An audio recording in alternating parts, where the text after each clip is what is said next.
Welcome, everyone. Thanks for hopping on. We'll get started here in just a few minutes.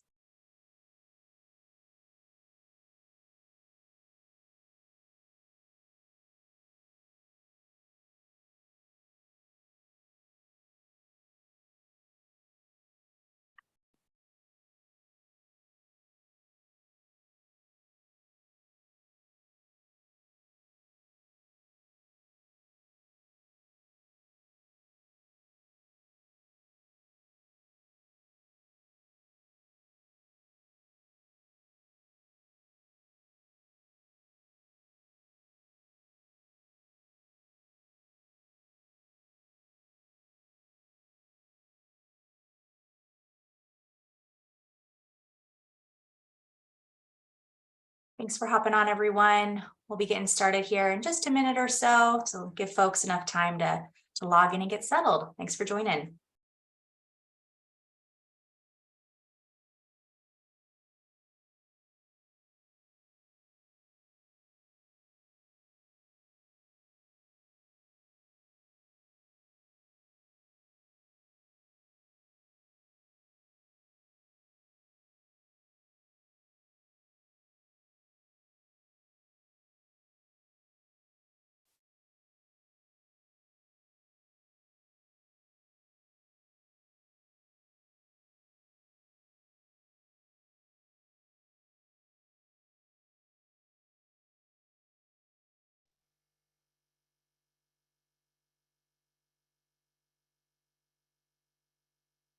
All righty, let's go ahead and get started. Welcome, everyone. I am Rebecca Bell, the Channel and Field Marketing Manager here at Critical Start.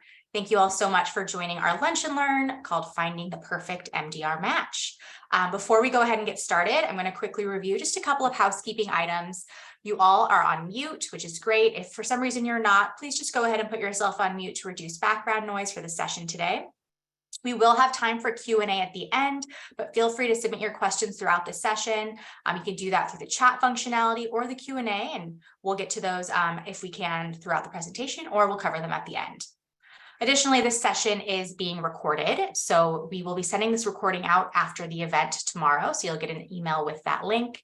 And you will also be receiving an email from Uber Eats this afternoon with your $25 voucher.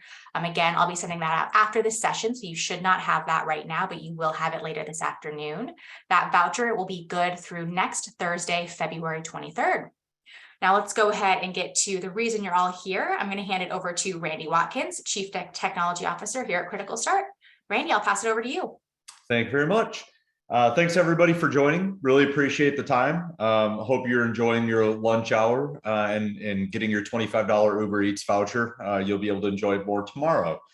My name is Randy Watkins. I'm the CTO for Critical Start. I've been here for going on 11 years, believe it or not. Critical Start, founded back in 2012. We made a pivot into the managed detection and response space somewhere around 7 years ago or so, back when it was still considered MSSP and we were having to go tell Gartner why that didn't make sense. So today I'm going to walk you through a couple of things. I want to start off by kind of setting the stage for the MDR market. We'll talk about some requirements, some things that you should look at or consider while you're kind of doing MDR evaluations. And then I'll talk about Critical Start's responses to some of those considerations. So today's reality, attack surface is constantly expanding, and COVID really exacerbated the problem. You had all of your employees that immediately went to remote work, and really the only visibility you had was endpoint. Endpoint is notoriously noisy, as we'll cover, and threats are constantly expanding.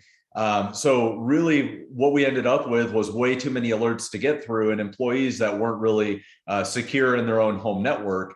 And we're still kind of fighting those battles. I see a lot of organizations starting to go back and maybe wrap security around some of the COVID level exemptions they made, but still by and large having a hard time keeping up with the expanding attack surface from their remote employees and the expanding attacks that are coming from advancing attackers. Now, this one I'm not going to belabor too much because I think we're all living in this life. Every day there's a new attack, right? I mean, there's a whole little list that just scrolled by of Log4Shell and SolarWinds. We had Print Nightmare that came out that wreaked a little bit of havoc. I mean, shoot, even our own internal threat hunting team just released a report on Ghost and Shell. If you haven't checked that out, definitely do. It's on the website. Essentially points to how concatenated command lines evade all prevention and detection for the most part until you start getting into forensics on the box. So interesting blog article. And all that to say, attackers are changing and advancing their TTPs. They're using a lot of lol bins or live off the land binaries. They're generating a lot of low and medium alerts in addition to the criticals and highs that we've always seen from kind of opportunistic attackers. And all that to say, our job is getting harder. As if it was easy before, it's even more difficult today. Now, I have a couple of stats that we generated, we being CriticalStart, with a third-party IDC. They're a third-party analyst firm like Gartner and Forrester. If you haven't checked out the reports, definitely do so. They have some pretty quality stuff on there. And the team over there is really solid. We worked with them to do a study around analyst behaviors, resolving alerts, to see kind of what level of risk we were actually looking at and what the cost was to resolve that risk. And when we looked at actionable alerts versus false positives, there's not a lot of difference in the amount of time it takes to investigate and respond to the false positives versus true positives, right? And in some cases, in the larger enterprises, it actually takes a little bit longer to resolve those false positives because you still have to track it down, right? With the more actionable alerts, you kind of get to a point where you recognize it's bad and you can move into response and then figure out root cause later. But when it's a false positive, you really have to chase it down all the way to the point where you understand and agree that it's a false positive. So we spend a tremendous amount of time resolving alerts, but the problem is we're getting thousands of alerts, right? I mean, tens of thousands, hundreds of thousands a month. So resolving all these alerts and taking, anywhere between 20 minutes and 30 minutes to resolve them is completely untenable unless you have a SOC of 100 analysts. So what do we do with those alerts? Well, by and large, they're being ignored, right? I mean, if we can't get to them, we just kind of cut them out, which is an interesting tactic. I mean, I take it back to the dodgeball reference of, bold strategy, Cotton. Let's see how it plays out. And really, it's just accepted risk to the organization. And historically, we've had to accept that risk because there was no alternative. We didn't have a way to get through all the alerts. But now, where there's so commonly stories of breaches against large organizations, it's starting to get board level and C-suite level attention. How do we get through all these alerts? How do we not end up on the front page of the Wall Street Journal? And when we come back and say, well, we're ignoring 25% of the alerts that are generated, that's a significant amount of risk. Now, historically, we've used one of two methods to get through those, and MSSPs and MDRs are no different.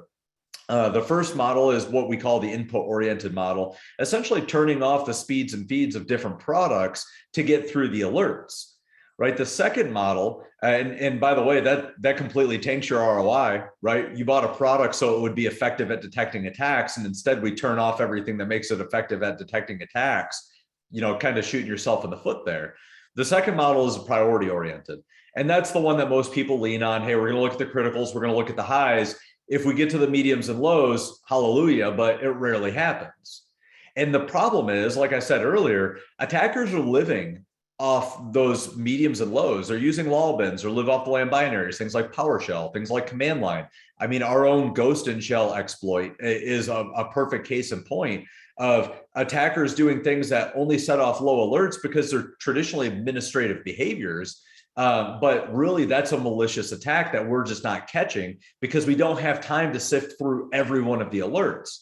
And then to mask that, what you see most commonly is threat hunting. But there's really two types of threat hunting. There's intel-informed threat hunting, and then there's scroll and pray threat hunting. The latter being, we're going to go through the lower fidelity alerts, the mediums and lows, and look for something that may stand out And hopefully that's the right one alert that we picked up. And really, attackers are taking advantage of this, right? I mean, this is not new data. This is data it's always been in the wild. Back in 2015, we're no better at detecting attacks today than we were back in 2015.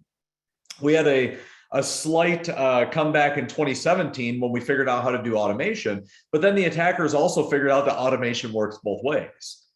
So how do we actually get our hands around this problem of taking hundreds of days to actually contain a threat and identify attacks, right? Well, we turn to third parties. You're not going to be able to maintain the headcount necessary to get through all the alerts on your own. It's just impossible, right? So we resort to one of those two ways of getting rid of the alerts. We have to staff up and throw bodies at it, or we look to third parties. In other words, risk transference, where you're going to transfer the risk of resolving every alert to a third party. Now, MSSPs took this place pretty early on in the security, kind of timeline, but they were really more focused around compliance. If they checked the box for resolving alerts or for providing a certain service or a feature or functionality or having a SIM or generating reports, great. MSSPs were really good at that. They're really good at providing help desk support and reimaging machines. But when it came to security, it was a relatively low value add. Then, companies like CRITICALSTART started to pop up, and there's quite a few in the space now, but back then there were probably 3, maybe 5 that I would consider pioneers in the MDR space. And we were, kind of privileged enough to be one of those. But MDR has really added another level of value on top of what MSSPs were doing. They really focused on mitigating risk and containing threats and identifying attacks, really put the R in the MDR and truly responding instead of just, kind of perpetual alert escalation over and over that MSSPs were doing. So if you're in the market for an MDR, or you want to be in the market for an MDR and you're going to start sorting through it, how do you find your right match? Playing into the whole Valentine's Day theme. I know we're a couple of days past, but it's still Valentine's week, which for my girlfriend still counts. So, what things should you be looking at? Well, as always, 3 categories: people, process, and technology, or product. If you want to stick with 3 Ps and you like alliteration, people, process, and product. It was back in the early, 2010s, 2011, 2012, when the answer was always a new product, a new widget, a new gadget, a new technology. Then we realized that you have to have people to do that. And then you realize that, well, after you put the people on top of it, you need to put a process around the technology. MDR is no different. All of the MDR providers have all 3 of these components. They're going to have a SOC on the back end. They're going to have procedures on how they resolve alerts and how they escalate and how they work with your organization. And they're going to have some sort of technology platform that they're using on the back end to scale more efficiently. So what are the things that you should look at? Let's start with people, because I love the people aspect of it. Training, expertise, 24/7 eyes on glass, retention, location. All these things are critically important, and there's a lot of differentiators in there. I will absolutely highlight why CRITICALSTART is different. On the process, you're looking at how do they fit their offering around your business, not force your business to fit into their offering. I hate this. I had an MDR or an MSSP back when I was on the customer side of the table, and I had to severely modify my incident response procedures to fit into their bucket of what they could provide. It was awful, and it caused us to make a lot of bad business decisions because they couldn't accommodate our processes, right? We had to make a lot of risk exceptions there. So what you're looking at in processes: customization, onboarding, how do they actually deploy the service? Do they have SLAs? And there's a big difference here. I will highlight it 100%. Review periods. How often are they looking at the processes and going through those with you? On the technology side, this is where CRITICALSTART really made their stake in the ground and really kind of drew the line of how are alerts being generated? Most importantly, how are alerts being resolved? Right? We talked about those 2 ways. You either kind of throw them away because they don't reach a certain arbitrary level of criticality, or you disable your product so it doesn't generate alerts. We do it differently, and I will walk through that. Lastly is the user interaction. How are they working with you? Little bit different than process. This is the actual technology of how are we communicating alerts and how are you responding back to our analysts to get a real partnership behind the offering. Now I get into the shameless sales pitch, the thing we pay you $25 in Uber Eats gift cards to watch, and it will be entertaining, hopefully. So what does Critical Start bring to the table? Well, we want to simplify breach prevention. From the way we deploy the products, to the way we monitor the products, to the way we work with you, to the expertise that we've built in-house, we're focused on detecting the right threats, responding with the right actions, and really adapting to your business, right? And on top of that, we're going to provide a couple of different outcomes between maturing your security investment, scaling, protecting more quickly, and allowing your resources flexibility. Right? This isn't our resource flexibility. We want to take that tier 1, 2, 3 threat hunting, triage, incident response off your plate. So you can use those difficult to attract and even more difficult to retain resources. You can use those for other functions inside your environment, like identity and access management, vulnerability management, GRC. There's a lot that is kind of included in the security umbrella that you need those resources for, and mindlessly sifting through every alert that your EDR or SIM generates is absolutely not where their time is best spent. So how do we do it? I talked about the people, process, and technology, and all of those are going to be included here, and then I'll dive in a little bit deeper to each one. So we start off by increasing visibility. How do we do that?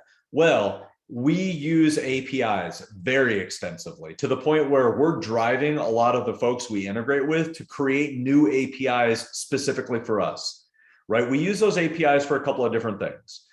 We start off by making the API connection and looking at your configuration, right? We want to take over a product that has been configured to be the most effective at detecting attacks, right? We want everything to be turned on. If it can't be in prevention, it needs to be in alerting. Right? We want to see those alerts, all that context, all of those, potentially malicious behaviors.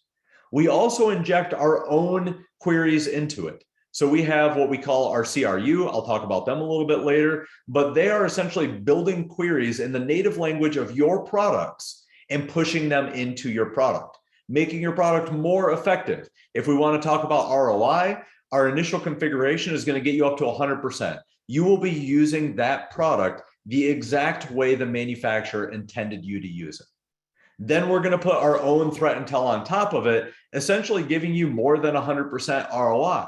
That product will be extremely effective at detecting attacks, right? Then we use those APIs to bring those alerts into our platform. Now, we're a security company, and when you file to be a security manufacturer, you have to come up with at least 4 acronyms, and I have them all. We're going to start off with the first one, ZTAP. That is our Zero Trust Analytics Platform. That is the console that our analysts work out of, but it's 100% transparent to you, and I have some really great content to go through there. What ZTAP does is it ingests all the alerts, and then it runs it up against our second acronym, our TBR, Trusted Behavior Registry, where we talked about the input-oriented model of getting rid of alerts, and we talked about the priority-oriented model of getting rid of alerts. Critical Start relies on a trust-oriented model, right? We look at the Trusted Behavior Registry as a catalog of all known good and expected conditions that still generate alerts. So when we bring in all the alerts from all of your different products, and I'll go through the list of products that we integrate with, when we bring them into our platform, each one of those alerts, regardless of criticality, goes against our Trusted Behavior Registry. The TBR is going to determine, have we seen this before, and do we know this behavior to be good? How do we build that TBR? Humans. Our analysts absolutely curate every one of the entries inside of that Trusted Behavior Registry. So this goes back to the people and the expertise, and I will highlight their expertise 100%. But they're building that Trusted Behavior Registry, and essentially they're capturing their investigation. They're capturing what they looked at, which criteria made this alert a known good or expected behavior for our SOC. If it's known good and expected, we can safely resolve that because we've already investigated that before and we know that that's going to happen. An example, unsigned binaries making a network connection. that is pretty indicative of ransomware. It's indicative of dropper code, C2 communications. It's also indicative of Dropbox. Dropbox doesn't like to sign their code for whatever reason, and they make network connections all day long. So occasionally, EDR products will fire off an alert and say, hey, this unsigned binary is making a connection out to the internet. Okay, well, our SOC will look at it and they'll say, okay, this looks like Dropbox. It's running with Dropbox.exe. That's not good enough. I can name any executable Dropbox.exe. Well, it's running from C program files Dropbox. Again, I can spoof that as well. But it has this hash that we can validate belongs to Dropbox, and it's making outbound connections to IP addresses that we can validate belong to Dropbox, and it's running under the user context that we expect Dropbox to run under. Pretty hard to spoof all of those conditions. So inside the trusted behavior registry, we have that laid out. And if that alert matches every one of those conditions, we know that's expected behavior. Now, if somebody injects into Dropbox and changes the hash, or they modify the host file and they change the outgoing IP connection, that's going to fire off an alert. That is not known good behavior, right? We treat every alert like the American justice system, but the exact opposite. Every alert is bad until proven good. If it can't be proven good, it goes in front of the judge being our SOC. And our SOC will do an investigation, essentially coming up with one of three verdicts. One, this is bad. Bad news bears, it's beaconing out, moving laterally, it's ransomware. They're going to move to contain. Now, what's unique about us is we're going to conform to your business. If you say, do not knock my revenue generating web server offline, do not isolate my CEO's laptop, I don't care what's happening, we'll listen, right? And we're going to escalate those alerts to you. But if it's within our scope of response, or it's in the rules of engagement, we will 100% isolate that endpoint, disable that user account, delete that email, depending on the products that we're integrating with, right? So really, we're working to contain the threat, right? We're taking that 259 days from the previous slide all the way down to 1 hour, right? We have SLAs, true SLAs, 1 hour TTD, 1 hour TTR. From the point in time it hits our queue to the point in time we do something with it is 1 hour. And that is a contractual SLA, meaning there are penalties for us if we do not meet those SLAs. That's a big differentiator. A lot of times what you'll see in the industry is SLOs, or service level objectives, which means we have a goal, but there's no teeth assigned to it. Or they'll assign SLAs based on criticality. Criticals, highs, maybe we get to those in a day, mediums and lows, best effort. Our SLAs apply to every single alert we ingest. Big difference there. Verdict number 2 from our SOC. We've done the investigation. This is benign, right? It's a false positive, or it's a known good or expected behavior. We're going to add that to the trusted behavior registry. Your team never sees it. Our team never sees it again. Everybody's happy. The third option is we have no idea what this is. We can't validate it as benign, but it doesn't look malicious. So we're not going to respond to it, but we will escalate it to you. And we're going to ask you, what is this? Are you expecting this to happen? Maybe it's administrative behavior. Maybe it's a custom application. And that's, again, where we are adapting to your business. If you have a custom compiled application that does some funny business on the endpoint and it generates alerts, we're not going to tell you to whitelist that entire directory or whitelist that executable name or that hash kind of outright. We're going to tell you, or we're going to ask you, how exactly does this function? We're going to look at the alerts and say, how much context can I add to this to understand if this is good or bad, and under which conditions is it known good behavior, right? So the SOC's going to come up with one of three things. And if we have to work with you or collaborate with you, we're going to do so in a very convenient manner using our mobile SOC application, which I'll get to in a little bit more depth. But essentially, it's a full function application that allows you to do everything from chat with our analyst and receive alerts, to investigate the alert, to respond to the alert. Now, I want to cover who we integrate with, because we don't integrate with everybody. And I believe we're actually going to have a poll question pop up to see which of these technologies you're leveraging in your environment. So we use APIs very, very heavily. And there's been a number of solutions where our customers have requested that we work with them. We tried really hard, but at the end of the day, we just couldn't get the amount of information into our platform that we deemed necessary to offer a quality service. So when you look at this kind of splash page of different manufacturers, very, very heavy on EDR. Every MDR provider is going to be. Why? It's the best place for high fidelity information, and it's the best place for response. So every MDR is going to be somewhat reliant on that EDR technology. We also support a couple of SIEMs, namely Microsoft Sentinel and Splunk.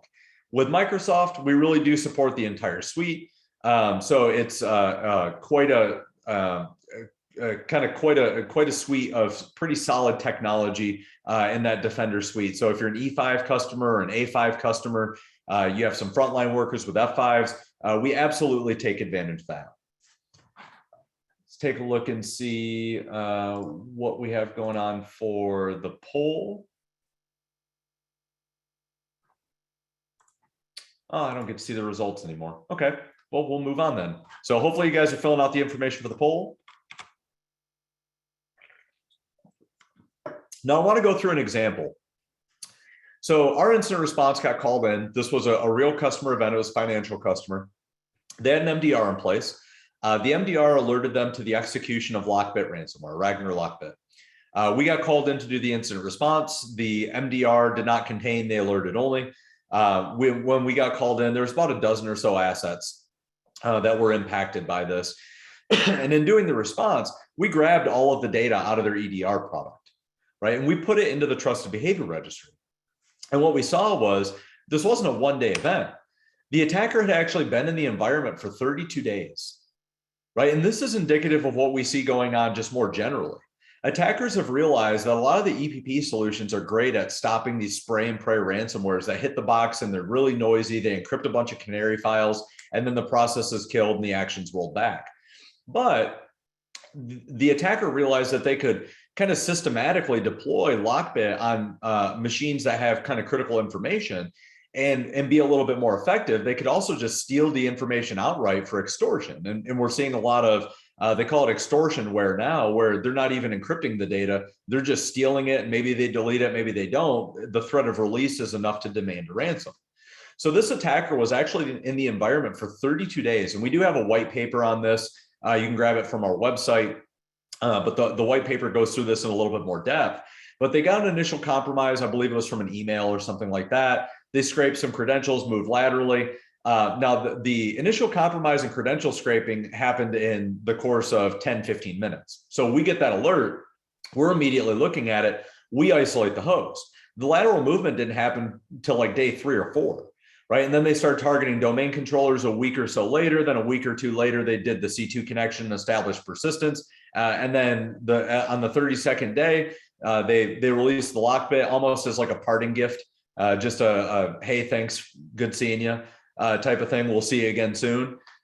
So really, this entire attack was largely preventable. They would have got some credentials, easy enough to reset those, but they wouldn't have been able to break the bounds of that machine the way they did. Target the domain controllers. I mean, they exfilled LSAS. I mean, that was out the door. So now they have ultimate persistence across the environment, and they gave you ransomware to boot.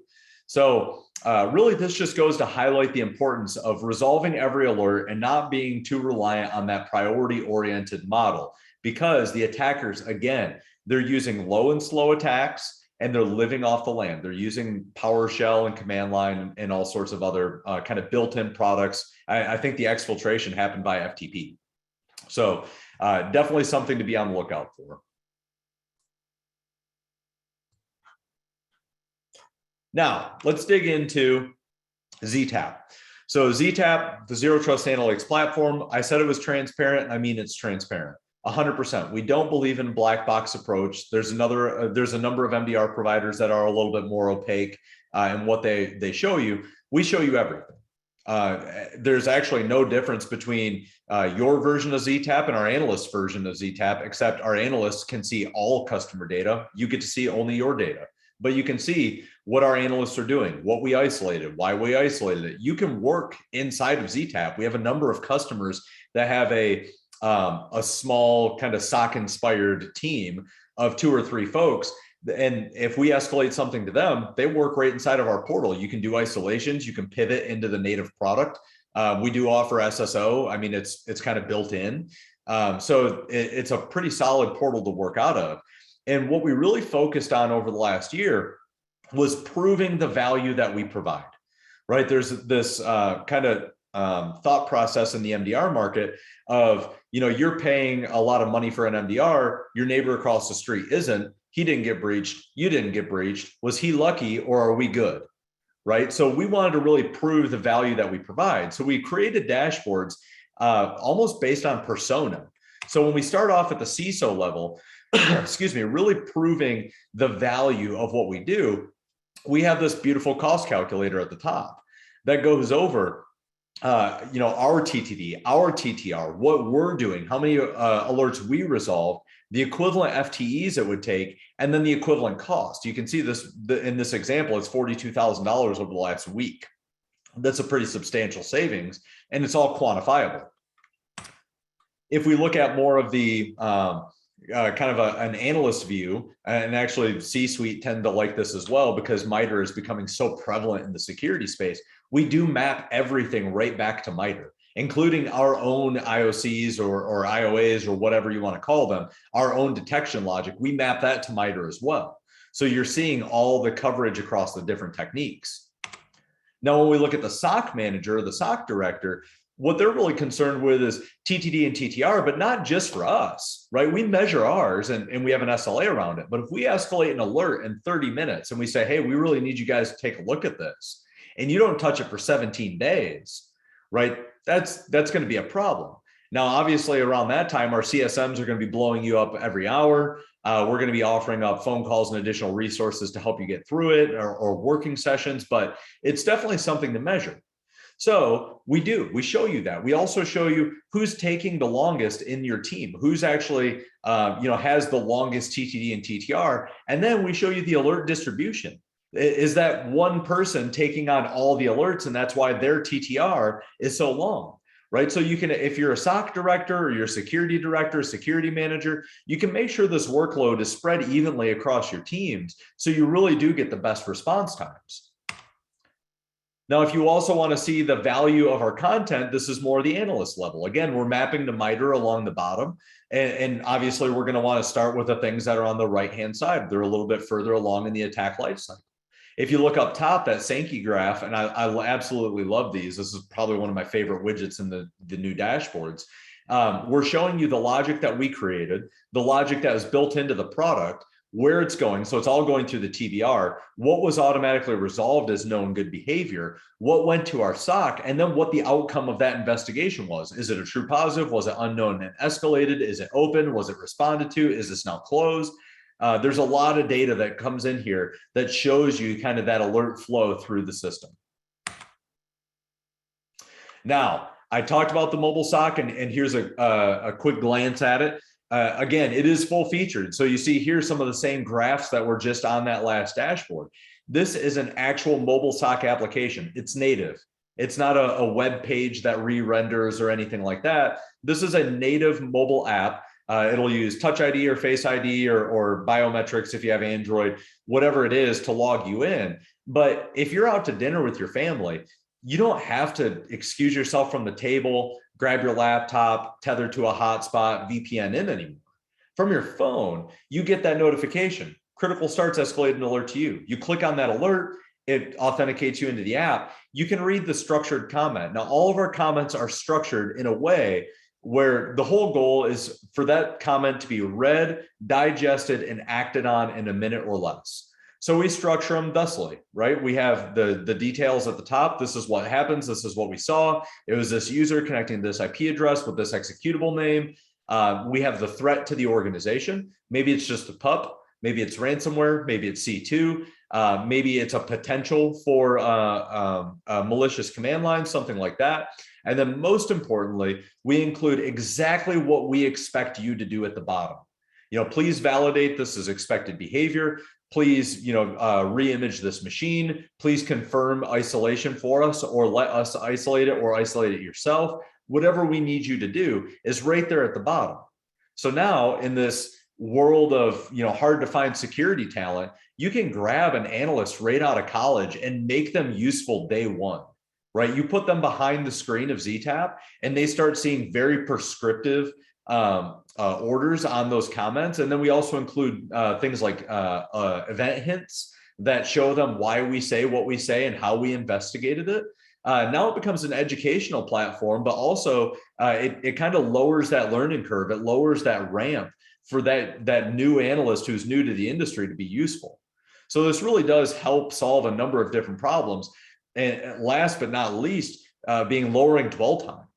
Taking that 259 days down to 1 hour, down to 30 minutes, because you're able to respond immediately from your phone. And this is not using an agent that we make or we ask you to distribute, or, we don't need any God mode permissions. This is using APIs into your product set.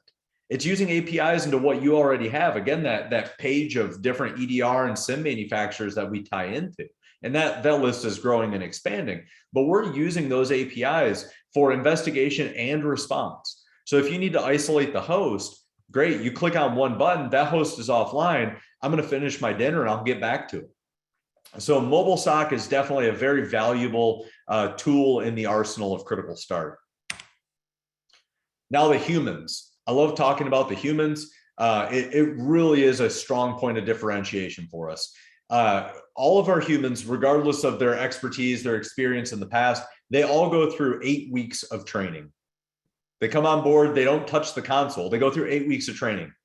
That 8 weeks covers everything from the OSI model to different TTPs, to how to develop IOCs, to how to investigate alerts, to escalation procedures. Covers a whole gamut of stuff. Then they go through a board presentation. So they actually have to present back to the executive leadership team before they enter the queue. Once they enter the queue, they still go through a 2-week shadowing period.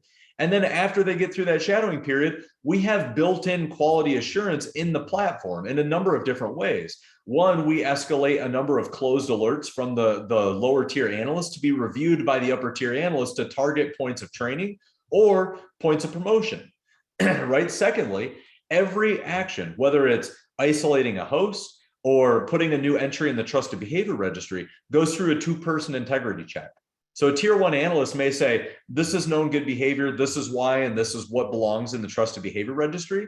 But it takes a tier 2 or above to actually approve it and allow it to become activated in the trusted behavior registry. So we've really put in a lot of checks along the way to make sure our system stays very, very high fidelity. I talked about those contractual SLAs, PCI and SOC 2 Type 2. That's pretty much table stakes around this time.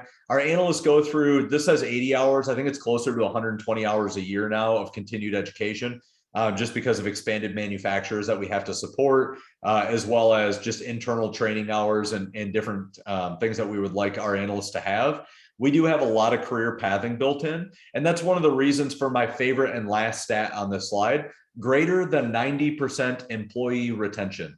Our SOC has, I think specifically in our SOC, we're like 93 or 94% retention. That is crazy. Ask any other MDR provider to not only kind of say that stat out loud, but then prove it to you. Right. And the reason we're able to keep our employees around so long, one, we make the culture awesome. And we have a great culture at Critical Start. We have 3 core tenets: do what's right for the customer, do what's right for employees, and don't do things that suck. If you ask any Critical Start employee, they will all know those. We live by those. It's our litmus test for every decision we make. 2, we treat our analysts like the rulers of the universe. So, I mean, football, we bring in pizza. Thanksgiving, we have a big feast. We do Christmas parties. We treat them like we want to retain them, because we truly do. But third, we offer career pathing. We can take somebody from entry-level IT knowledge base all the way through to cybersecurity expert. Once they reach a tier 2, which requires formal communication education, so they know how to properly write emails and escalations. They're articulate. We're not using emojis when we put comments in or emails or anything like that. Once they reach that tier 2 path, there's a number of different areas they can move to in the organization, including detection engineering, threat intelligence, incident response. They can move into engineering and onboarding and implementations teams. It's just a great way to keep all that talent that we spend a lot of time and energy and resources and effort training. It's a great way to keep them all internal. And really, for you, create a better experience, because when you get on the phone with somebody, you're not talking to somebody who's been there for a couple of weeks or a couple of months. You're talking to somebody who's been there for years. I mean, even our first analyst that we hired, he's still in the organization, and now he's a sales engineer, actually up in y'all's territory, up in the Northwest. So if you're up in the Northwest and you get a demo from Troy Santana, he was one of the first two analysts. The second of the analysts that we hired is running the entire SOC now. So great retention, great culture, fantastic knowledge base, and really consistent communication across the board. Now, I talked about our CRU, or our cyber research unit, our threat intelligence team. CRU is more than threat intelligence. Everybody wants threat intelligence. Nobody knows what to do with it. Occasionally, you'll get a product that will pull in a speed or a feed of IP addresses and domain names and MD5s. That's great. It's valuable, super duper. What's more important, though, is those reports that come out. The reports that talk about the TTPs of attackers and how they operate and what they're going after, right? It's threat-informed defense. And you can't just import that into your product. Right. So we actually have a threat intelligence team that reads through those. They scour the dark web. They're looking for your information on the dark web. We actually do monitor for that stuff. That we have a number of really premium threat intel services that we subscribe to. And we also have our own true threat researchers that are finding things like Ghost and Shell. Again, we just released it. Check it out. It is a big, it's a kind of a big deal. So what they're doing is they're building up dossiers and they're passing them over to our fourth acronym, our TDE, our Threat Detection Engineering team. And what they're doing is turning those dossiers into native detections that we can push into your CrowdStrike, SentinelOne, Microsoft, Palo Alto, Carbon Black, Splunk, right? They're turning it into the native language. So we're pumping it all back into your product. Your product generates the alerts. Our team and our platform resolve the alerts. And you have a really solid kind of flow that goes all the way through from we just found this out about an attacker to now we have a detection for it to now we've detected an alert. Now we've resolved the alert and we've contained the threat. It's a great life cycle, and it really does cover everything end to end. Now, God forbid something gets through the cracks, right? Somebody accidentally clicks on something, it launches an O-Day. There's a need for forensics. We do have a true incident response team. That incident response team can absolutely do forensics imaging. They can do expert witness testimony. They can help you with disclosure and breach notifications. They can also run some of your proactive services, IR development, tabletop exercise. But really, it is a true blue team, somebody to really come in, boots on ground, parachute in, start pulling drives, pulling memory dumps, looking them up in IDA Pro, finding that root cause analysis and discovering what was actually seen by an attacker. In addition, if you do come under a breach and you just want to stop the bleeding, right? There's no need for forensics or anything like that.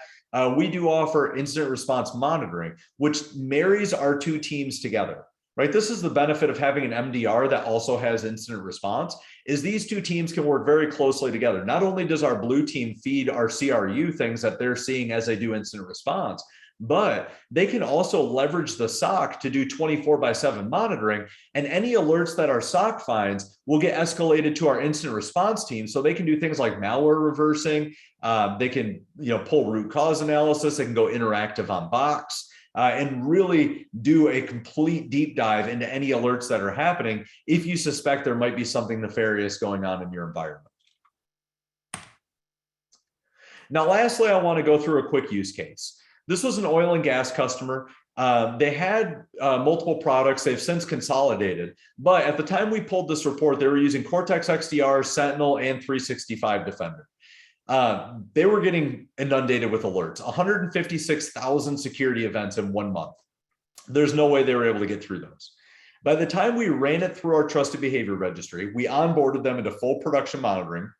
We learned their baseline, their known good behavior. And just for edification, probably 2 to 6 weeks is what we estimate if you're looking at a SIM. If you have something simple and it's just EDR, something like a CrowdStrike, SentinelOne, something like that, you're really looking at 2 to 3 week mark to get fully baked, fully implemented 24/7, every single alert resolved in SLAs.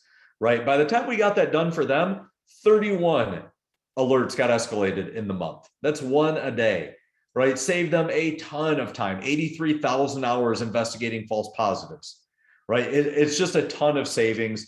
And most importantly, I mean, the money stuff is great, but I think we as a security community really need to take a step back and realize that we're not just resolving alerts or protecting our enterprise. We're really protecting our digital lifestyle. I mean, I know some of you folks are in healthcare, energy, oil and gas, critical infrastructure. And there's truly lives on the line when we fail to do our jobs correctly. So for me, the most important benefit here is reduced risk. We do not accept risk on your behalf because we are unable to get through the alerts. We came up with a way to get through every single alert and resolve them all fully without accepting risk on your behalf. So I appreciate everybody's time and attention. I hope this was informative. I hope this was educational, and I kind of hope it was a little bit entertaining and it wasn't so much of a click and drool. If there's any questions, I have the Q&A pulled up. I have the little chat thing pulled up. We have another poll question. Are you interested in a Critical Start demo? I hope you are. I'd love to click through the dashboards with you, show you the mobile app, and show you how Critical Start can provide the most reduced risk per dollar than any other MDR on the market. So thank you very much and have a wonderful day.